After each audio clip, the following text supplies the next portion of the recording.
on today is I'm using a jerkbait. We're going to talk about how to use a jerkbait and what a jerkbait is and how to use it correctly. Today we got great conditions for it. Our water is a little bit cold, actually. You really would want it. 50 to 60 degrees is when you want to start using that jerkbait. We're at 47. But we just had a little increase in water temperature. So that can help things. And we got real clear water. That's crucial. This is not something that you're probably going to want to use in dirty water. And we're pretty calm. It's pretty calm today. We got two hard baits that you normally use. A crankbait and jerkbait. This is our jerkbait. So I'm in an area that I haven't been to yet this year. I don't know if there's fish here or not. I know at different points in the summer, this is a hangout.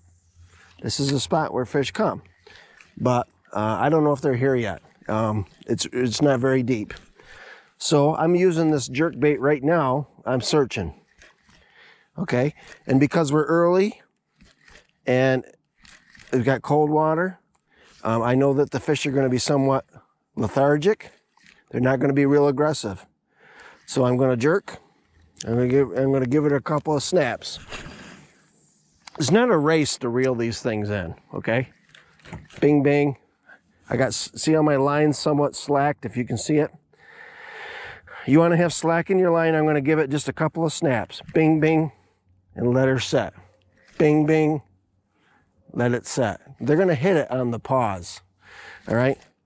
It's mimicking a bait fish that's injured, okay? And the fish are going to be thinking, hey, this is something that I'm going to put my time and energy in on, all right?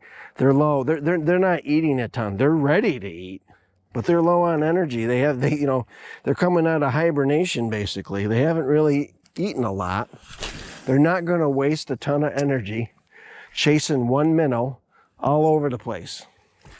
But an injured bait fish, that's something that they're going to commit to. So that's what this jerking and that pause represents. Okay, that's not a normal movement for a bait fish. So they're going to come after it. And with the cold, clear water like this, clear, they can see it from a long distance. They'll come after it.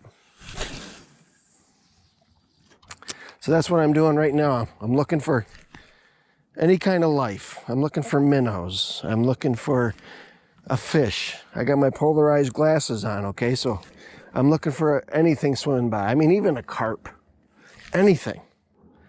Is there any kind of life in this area?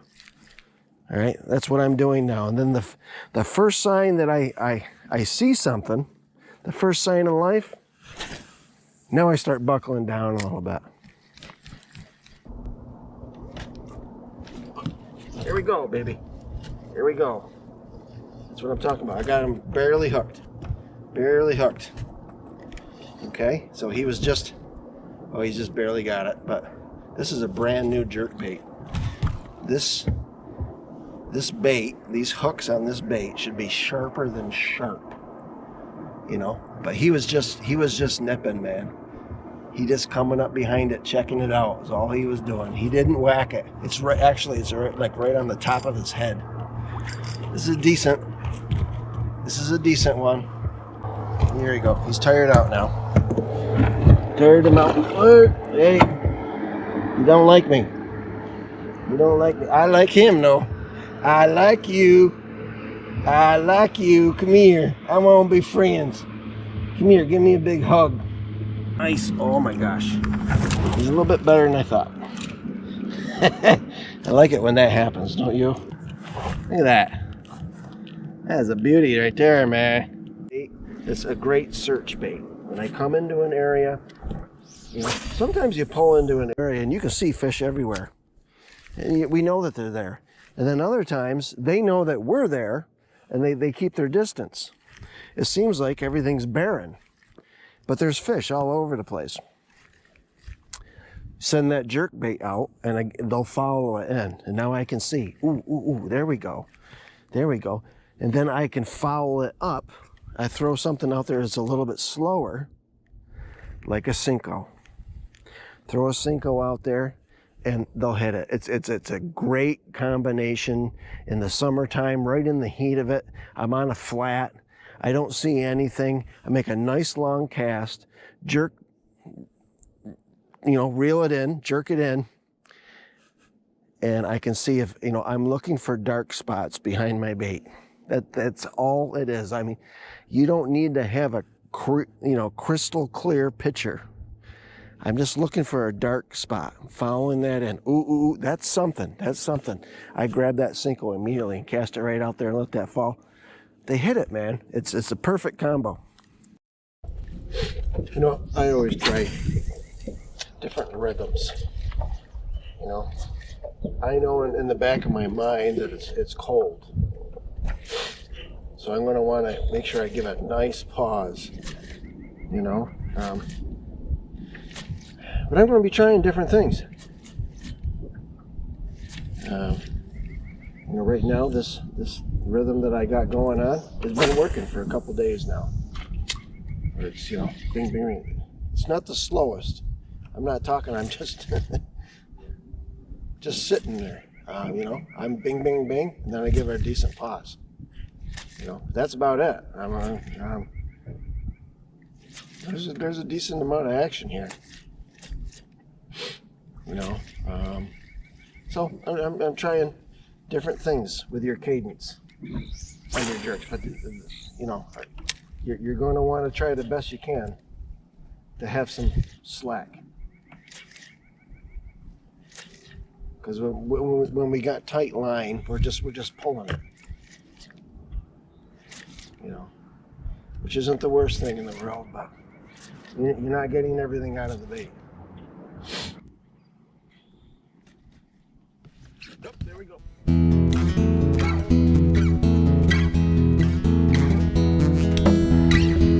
Oh yeah.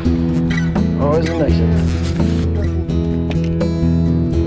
Jesus, King of Kings, great Redeemer, spread your wings. You see what I can't see. You came and rescued me. There we go. Chain patrol. 2. Thank you.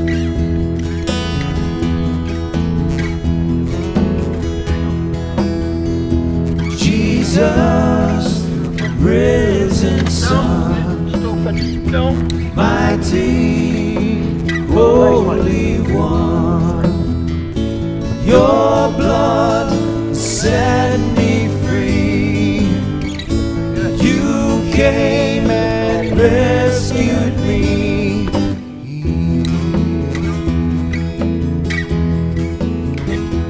3-2. That's a 3-2. Good. He's full, man. Don't forget the sun's love.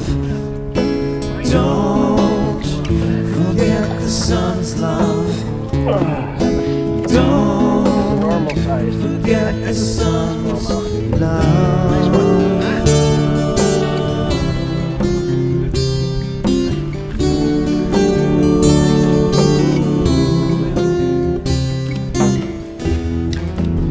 Here he comes. He's a coming. It's a walleye, man. Oh, beautiful. Oh God.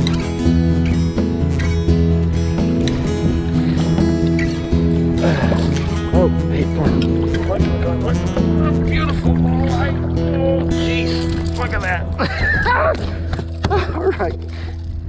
He just broke my new lure. Speaking of jerk baits, we have options when we go to buy these things. One of those options is color, and there's about 1 million different colors out there.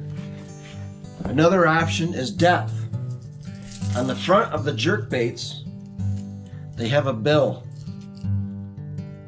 It's this thing right here. And the bigger that the bill is, the deeper the bait goes. And then we can also buy jerk baits that float, that sink, or suspend. And that'll be written right on the box.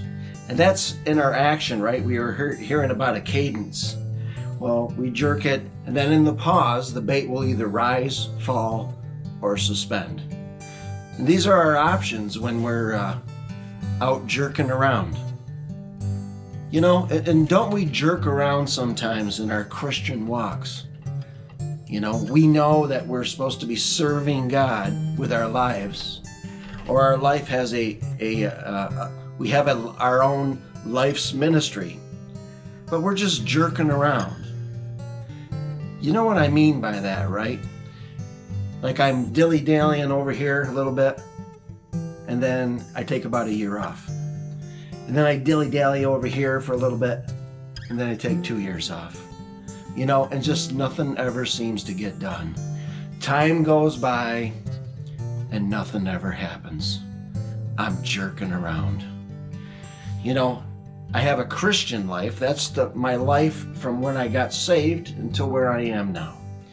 I got saved at 30 years old, and I've been jerking around for years. You know, but isn't it true that really when we're born with a purpose and a call on our lives? So some of us have been jerking around our whole lives. Well, in Isaiah, they talk about a person who's ready to serve. Isaiah 6:8 says, "Then I heard the Lord asking, whom shall I send as a messenger to this people? Who will go for us? And I said, here I am, send me." You know, this makes me think of a young boy in a classroom, and the teacher's looking for somebody to come up front and demonstrate something, you know, and he's in the back. Oh, me, whoa. You know, that's the way we should be when the Lord is asking us for something to do, you know. But what do I feel when my pastor says that there's a need in the church, or he's looking for a volunteer for something? You know what I feel? I feel anxiety. I start feeling, oh boy, you know I should do it, but I start feeling anxiety. Why is this? You know, if I understand that by doing things like this, I'm only building treasure for myself in heaven, you know, and that I'm pleasing God. Isn't that why I wake up in the morning? And that He's going to bless me. You know, why is it that I'm not like that little boy in the back of the room? You know, to be honest, I'm feeling anxiety because I've got too much of life on my plate. I've got too much of the world in my life. You know, we need to make sure that we're ready and available, that I'm not overwhelmed with my schedule, with the world, so that I'm unavailable to the Lord. You know, this makes me think of a time that I was spending my summers over at my grandmother's. She was babysitting me while my parents were working. You know, and there'd be times that I would be awful bored over there. Could not think of one thing to do. You know, and my grandmother would say, "Okay, who wants to go pick berries for a berry pie?" You know, and I'd be so bored that I would be, I'll go. See, we need to be that way here, ready, willing to go. I don't need to be attached to the things of this world. So I don't need to hold on to these things so tightly that I'm unavailable. I need to be bored with the world.